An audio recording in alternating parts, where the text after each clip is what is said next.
Reality is not a rock, it's a wave. Part 3. Hi, I'm Reverend Andrew Bozeman, and this is On the Wings of Your Mind. And this is part 3 of our discussion, Reality is not a rock, it is a wave. Yesterday we discussed the fact that matter is not the basis of the universe. The basis of the universe, which is underlying everything that exists, is energy. Energy. And energy is always in motion.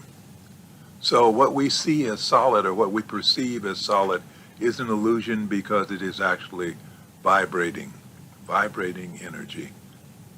Nothing is solid. And because nothing is solid, it can be moved.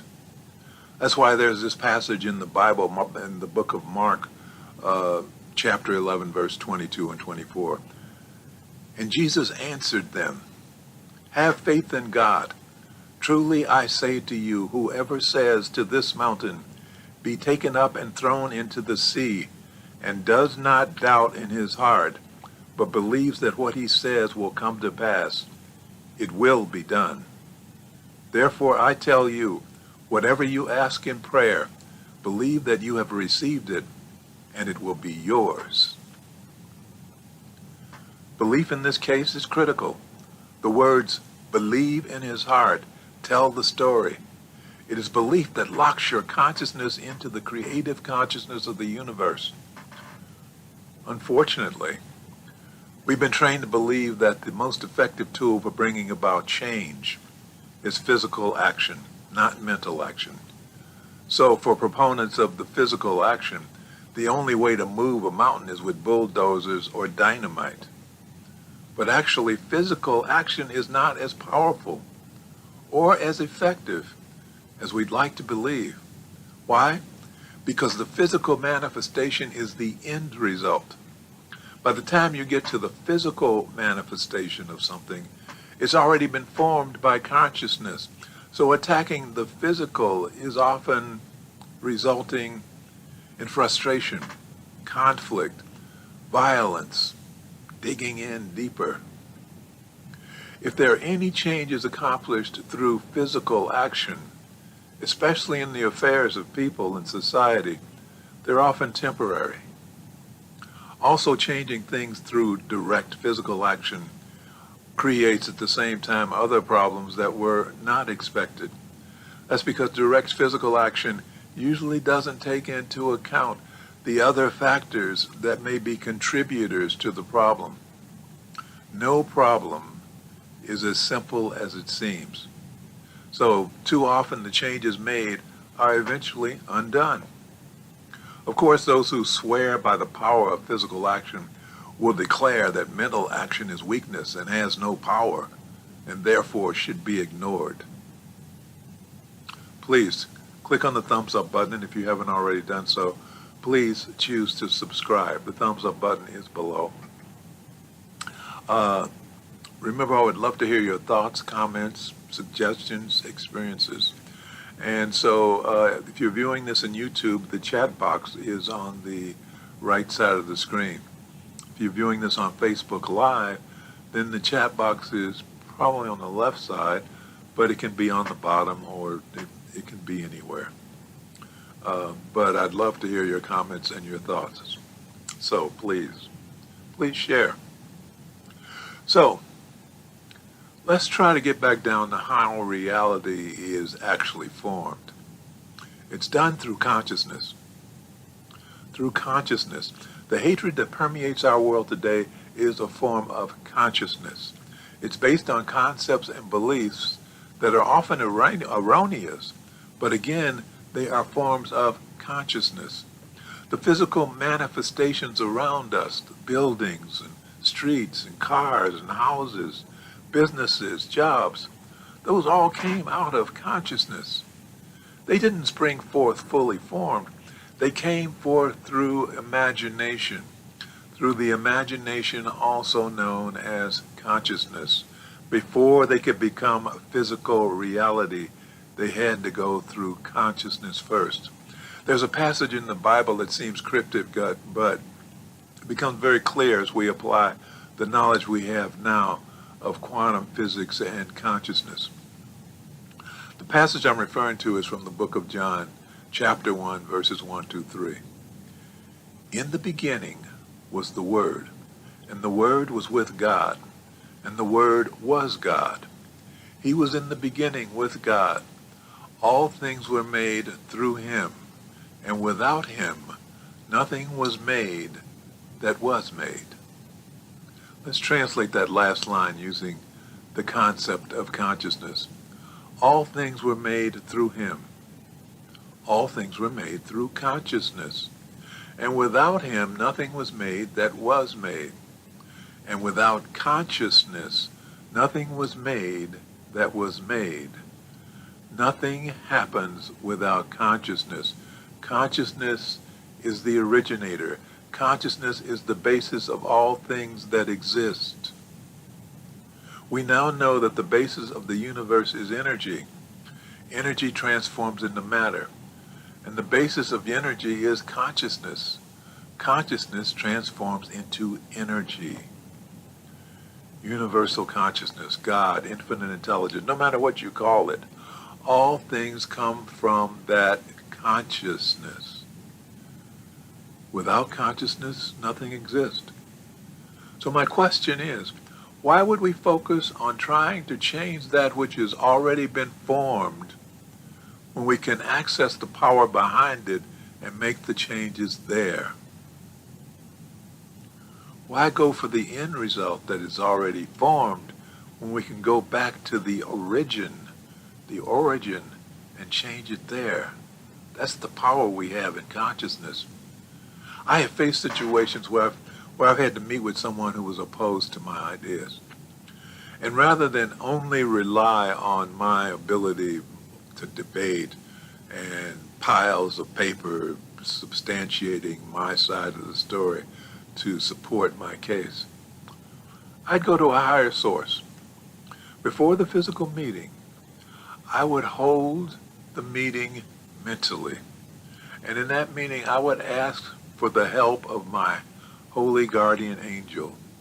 I would ask for my guardian angel to meet with their guardian angel to conduct the meeting and come to some resolution. I was asking for help from a higher level first. So by the time I got to the physical meeting, the conversation was open and pleasant, and we resolved the issues quickly and amicably.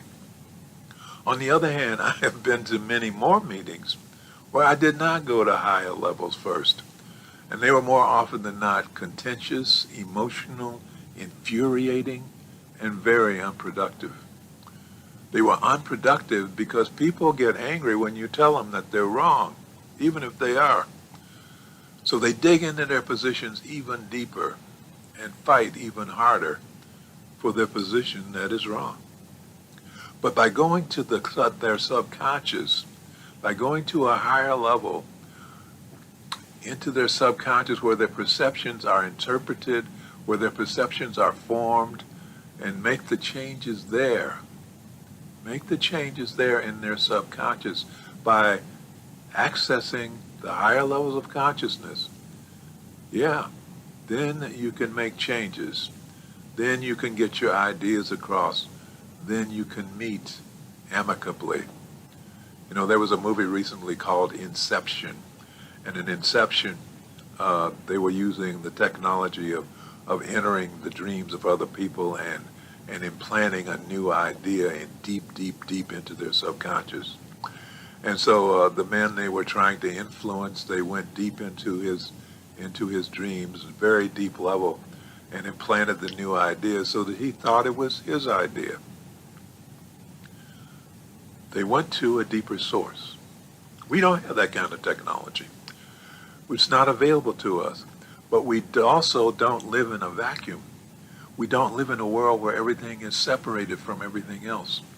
We are all connected through the connections of consciousness, because everything exists in a sea of consciousness. So we have access to that. So let's consider the implications of that just for a minute. Let's say you're in a job that you hate. You hate it so much that it's causing you to lose sleep. You hate it so much that it almost makes you sick to go there. Think about that. What is it that you don't like about your job? Is it the people? Well, if it's the people, you have the power to apply your consciousness, your imagination, to seeing yourself surrounded by people you enjoy being with, people you get along with, people you have fun with. If you do that every day during your quiet time, you will find that people around you will begin to change. Either they will begin to change or new people will replace them. Or let's say you hate your job because they don't pay you enough. Well, if so, you have the power to apply your consciousness, your imagination. So imagine your boss calls you into the office to tell you how happy the company is to give you more money because they recognize your value to the company. And you receive high praise for who you are and your value to the organization. If you do that every day during your quiet time, one day your boss will actually call you in to make that offer. Or someone else will call offering you a different job, a higher paying job. Or maybe you hate your work because of the duties you have to do. If so, you have the power to apply, again, your consciousness, your imagination, to seeing yourself doing the work you'd rather be doing. See yourself doing the work you enjoy and look forward to getting up every day to go do that work. If you do that every day during your quiet time, imagine that during your quiet time, every day, eventually you are going to see the work you're doing beginning to change, to be more to your liking. Or you'll get a call and someone will offer you a new job that fits your desires. I can remember on multiple occasions desiring advancement on my job or a different job. I had come to feel that I had outgrown my job and I wanted to move on to something else or move up to something else. And the dissatisfaction level within me was growing. And the dream of going higher to a different level was also getting stronger. And then on more than one occasion, seemingly out of the blue, I got a telephone call that ended up being an offer, an invitation to a job that offered what I wanted, the duties that I wanted to do, and more money that I was longing to have. Would direct physical action have yielded the same results? If I'd gone knocking on doors to try and get a different job, would I have had the same success? I honestly don't think so, because you're in a much stronger position if they call you rather than if you knock on their door. So what do you want to see changed? What? I'm sure you can give me a long list of things you'd like to be changed. And that list would not only include what you want to happen in your personal life, but that list would probably also include some changes you'd like to see in society. So imagine this. Imagine what you could accomplish in solving some of those societal problems if you get together with a group of people, a group of like-minded people, and you all use your power of consciousness, your power of imagination, instead of your power of physical confrontation. Imagine if a group of you came together and began mentally working on solving a problem you can all agree on through the power of your imaginations, meeting on a regular basis and jointly seeing the change happening through the power of your mind. And then when you're alone, each of you dedicating time every day to seeing that same change happen, to feed into the energy that you're building as a group.